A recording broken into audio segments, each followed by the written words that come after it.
there are many processes that result in differences between isolated words and those words in connected speech. This means that when we speak naturally, we do not always pronounce each word separately with a neat pause in between.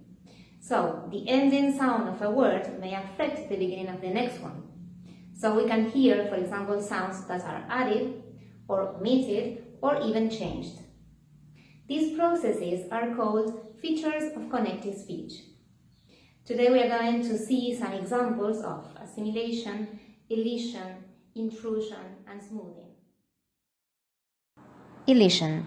It's the omission of a sound in speech, an unstressed vowel, consonant, or syllable. The nectar, of his being. It's so soulful.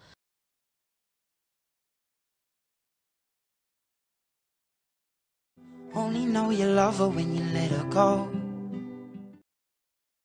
In these two cases, we can hear the dropping of the H. She made me feel so comfortable. In this case, in this example, we can hear the elision of a syllable. Gemination. It's when two identical sounds, particularly consonants, one at the end of a word and the other at the beginning of the next one, become a longer sound. Here there is an example.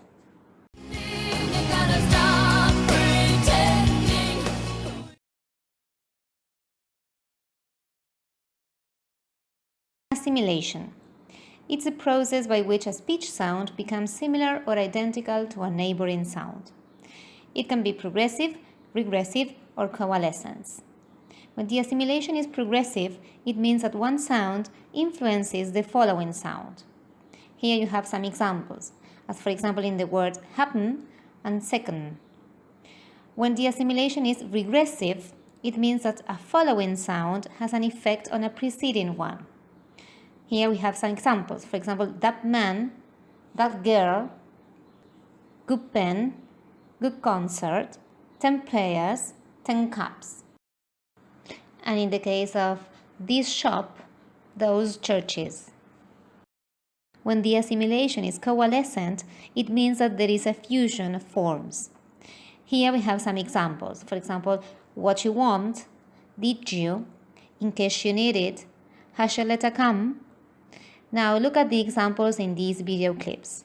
This is the last year that I'm doing the Oprah show. Yeah. What did you do when you finished? This is an example of coalescent assimilation.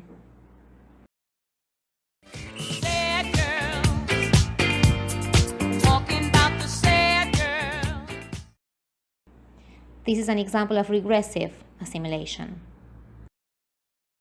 Intrusion. It's the opposite to elision.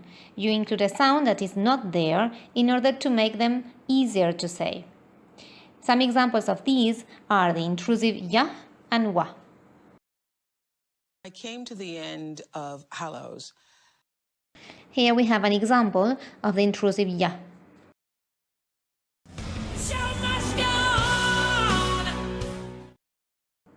In this song, we have an example of intrusive wa, but also we have the elision of the t sound in must.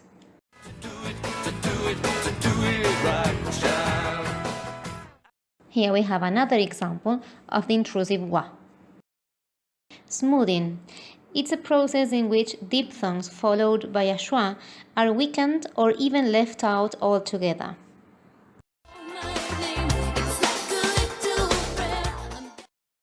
In this example, the diphthong in the word prayer, you can only hear the first element followed by a schwa. I got my mind set on you. In this case, the diphthong in the word my mind, you can only hear a schwa, my mind. These were some examples of the features of connected speech.